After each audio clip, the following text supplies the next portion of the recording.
বলতে পারেন এটা একটা আত্মঘাতী ভিডিও। এই ভিডিওটা করার জন্য আমি এমন একটা নির্জন স্থানে এসেছি যাতে কেউ আমার ভয়েসটা না শুনে, এবং এই ভিডিওটা পোস্ট করার পরে আমাকে কোনো একটা নির্জন স্থানে বসে থাকতে হবে, হয়তো ফোন অফ করে, নয়তো আমার ফ্যামিলি মেম্বার, আমার আত্মীয় স্বজন, আমার শুভাকাঙ্ক্ষী অনেকেই হয়তো বলবেন যে ভিডিওটা ডিলিট করে দেন। কারণ আমি 4 বছরের অভিজ্ঞতার আলোকে এই প্রাইভেট প্রতিষ্ঠান নিয়ে আপনাদের সাথে কিছু তথ্য দিতে চাচ্ছি। এই প্রাইভেট প্রতিষ্ঠানে বাচ্চা দিবেন কি দিবেন না, আজকে দারুণ একটা অভিজ্ঞতা আপনি নিতে পারবেন। উপরে আল্লাহকে সাক্ষী রেখে আমি আজকে এই তথ্যগুলো আপনাদের সামনে উপস্থাপন করছি। বিশ্বাস করুন, আমি পরিপূর্ণ আল্লাহর ভয় অন্তরে রেখে আমি কথাগুলো উপস্থাপন করছি। এই প্রাইভেট প্রতিষ্ঠানে যদি প্রথম একটা কথা আপনাদেরকে বলি, যে এই প্রাইভেট প্রতিষ্ঠানে আপনার সন্তানকে দিয়েন না। কিন্তু কারা দিবেন সেই বিষয়টাতে আমি পরে আসব। প্রাইভেট প্রতিষ্ঠানে প্রথমে আসছি যে আপনি এই প্রাইভেট প্রতিষ্ঠানে বাচ্চা যদি আপনি দেন, কি কি প্রবলেম আপনি ফেস করবেন দেখেন। আপনি যখন বাচ্চাকে প্রাইভেট প্রতিষ্ঠানে দেন, তখন আপনি ভালো একটা অঙ্ক আপনি খরচ করেন। যে টাকা খরচ করার সময় আপনার একটা টেন্ডেন্সি থাকে যে আমি তো টাকা দিচ্ছি, টাকা দিয়ে সব কিছু কিনে নিচ্ছি। আপনি দেখবেন সবসময় প্রতিষ্ঠান কর্তৃপক্ষ কি করে, মানে সব ভয়ের মধ্যে থাকে যে আপনার মানসা অনুযায়ী সার্ভিস দিতে চেষ্টা করে। অনেক ক্ষেত্রেই দেখা যায় যে আপনার টেন্ডেন্সি হচ্ছে যে আমি টাকা দিয়ে ক্রয় করছি, কেন আমাকে দিচ্ছে না। অভিভাবকদের টেন্ডেন্সি হচ্ছে যে আমি দিচ্ছি বেশি, পাচ্ছি কম। তাদের টেন্ডেন্সি এরকম অধিকাংশ ক্ষেত্রেই। আর প্রাইভেট প্রতিষ্ঠানের ভেতরে যে স্টাফরা থাকে, সম্মানিত উস্তাদ যারা থাকেন, তাদের টেন্ডেন্সি হচ্ছে যে অভিভাবকদের কাছ থেকে বেশি নিচ্ছে কিন্তু আমাদেরকে কম দিচ্ছে, উনি বড়লোক হইতেছে। দেখুন, মাঝখান থেকে আমি আরেকটা, এটা প্রাসঙ্গিক নাই ভিডিওতে, তারপরে আমি একটু অ্যাড করে দেই। আমি গাড়ি মেনটেন করি, এটা কি প্রতিষ্ঠান করার আগে থেকে নাকি প্রতিষ্ঠান করার পরে? আমি কিন্তু গাড়ি মেনটেন করি এই প্রতিষ্ঠান করার আগে থেকে। আচ্ছা, যে ব্যক্তিটা, আপনারা হয়তো নতুন যারা আমার সাথে কানেক্টেড আছেন হয়তো আগে থেকে জানেন না, তারা তাদের এই নিউজটা জানা দরকার। যেই ব্যক্তিটি জেনারেল ব্যাকগ্রাউন্ডের একজন মানুষ, যিনি নিজে উপার্জন করে জায়গা কিনে ভবন নির্মাণ করতে পারেন, তার কি দিনী শিক্ষা প্রতিষ্ঠান বা এই মাদ্রাসা প্রতিষ্ঠান করে তাকে চলতে হবে? যেই ব্যক্তিটির যোগ্যতা আছে জায়গা কিনে সে ভবন নির্মাণ করে মাদ্রাসা শুরু করে দেওয়া, সেই ব্যক্তির কি এই যোগ্যতা নাই যে মাদ্রাসা শুরু না করে অন্য কিছু করে আরো ভালো কিছু ফাইন্যান্সিয়াল আরো স্টাবলিশড হওয়ার? তাহলে উনি এই মুখে কেন আসলেন? এখানে এক বাক্যে আপনারা বলতে পারেন যে মানুষের তাকওয়া আছে বা ইসলাম নিয়ে অর্থাৎ কোরআন নিয়ে কাজ করার মানসিকতা আছেন, হয়তো হেদায়েতের একটা নূর আছেন, যে কারণে এই পথে তিনি আসছেন। হয়তোবা অনেকেই যারা নতুন কানেক্টেড হয়েছেন দেখেন, আচ্ছা গাড়ি কি এটা অনেক বড় একটা জিনিস? আচ্ছা, এটা তো একটা বাহন। বলেন তো, আমাদের দেশেই মনে হয় যে এরকম ছোট মানসিকতা যে একটা মানুষ পরিশ্রম করে সে উপার্জন থেকে সে একটা গাড়ি মেনটেন করবে, সরকারকে ট্যাক্স দিয়ে 200, 300, 400% ট্যাক্স দিয়ে একটা গাড়ি মেনটেন করে। তাহলে এটা যদি ওনার অপরাধ হয় বা এটার জন্য যদি আপনাকে তির্যক মন্তব্য তাকে শুনতে হয়, তাহলে বলেন আমাদের মানসিকতাটা কোথায়? আসলে অবাক তো সে হওয়ার কথা যে হঠাৎ করে 1 কোটি টাকা বা 10 কোটি টাকা, 50 কোটি টাকা সে লটারি পেয়ে বড়লোক হয়ে গেছে। অবাক তো সে হবে। আর যেই ব্যক্তি প্রতিদিন একটু একটু করে পরিশ্রম করে বড় হয়, তার কাছে কখনো সে যে বড় হয়েছে কখনো বা কখন সে বড় হয়েছে এটা তার মনে থাকে না। কারণ কি জানেন? কারণ একজন শ্রমিক যখন সারাদিন কাজ করে, যখন সন্ধ্যার সময় তার পারিশ্রমিক নেয়, সেই পারিশ্রমিকটা যদি একটু মোটা অঙ্কের হয় তখন সে কিন্তু এর অবাক হয় না, কারণ সে সারাদিন পরিশ্রম করেছে আর সেই পরিশ্রমের পারিশ্রমিকটা সে পেয়েছে। তখন সে লটারি পাওয়ার মতো অবাক হওয়ার কিছু নেই। আর এই অবাক তো সে হয় যে বসে থেকে সারাক্ষণ মানুষের পেছনে লেগে থাকে। যেই ব্যক্তি আরেকজনের নিয়ে চিন্তা করে যে এই মানুষটা হঠাৎ করে কেমনে, 5 বছর আগে তো ওনাকে দেখছিলাম এটা করতে। আরে 5 বছর সময়, যারা সফল মানুষ, এই 5 বছর সময় যে কত লম্বা সময় যারা কাজ করে তারা জানে, কারণ তাদের কাছে তো একটা দিনই অনেক বড় সময়। একটা দিন কাজ করে সে অনেক দূর যেতে পারে। আর একটা দিনও না, সে একটা ঘন্টা সময়কে যে সে যেভাবে মূল্যায়ন করে, আপনার কাছে তো মনে হয়, আমাকে অনেকে বলে এই লোক তো দেখতাম স্কুটার চালাইতো 12 বছর আগে। আরে 1 যুগ সময় কি আপনার কাছে সামান্য সময় মনে হচ্ছে? এই জন্য তো আপনার এই পরিস্থিতি।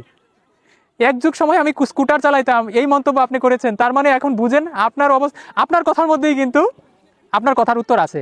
আপনি যে বর্তমান পরিস্থিতিতে খুব খারাপ অবস্থায় আছেন, এটাই যথেষ্ট প্রমাণ যে আরেকজনকে বলতেছেন যে 1 যুগ আগে এই ব্যক্তি তো খুব দরিদ্র ছিল, এই লোক তো এই অবস্থায় ছিল।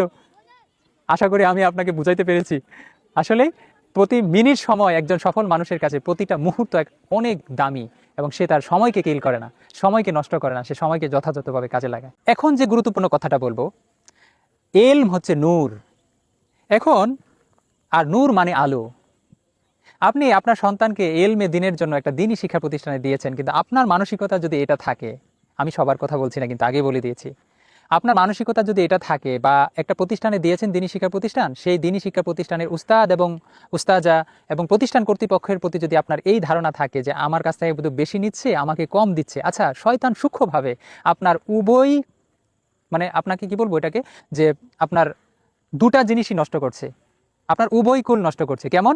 আপনার সন্তানকে যেরকম এলমে দিনের জন্য দিয়েছেন, তো এলম হচ্ছে নূর, নূর মানে আলো, সেই আলোতে আলোকিত করার জন্য আপনার সন্তানকে দিনই শিক্ষা প্রতিষ্ঠানে দিয়েছেন। কিন্তু আপনার মানসিকতা যদি এটা হয় যে একটা মানুষ যার কাছ থেকে আপনি এলএম নেবেন, তার প্রতি যদি আপনার এই ধারণা থাকে যে আমার কাছে মনে হচ্ছে আমি বেশি দিচ্ছি, উনি কম দিচ্ছেন, তাহলে এই এলম দিয়ে আমার মনে হয় না তার কোনো ফায়দা হবে।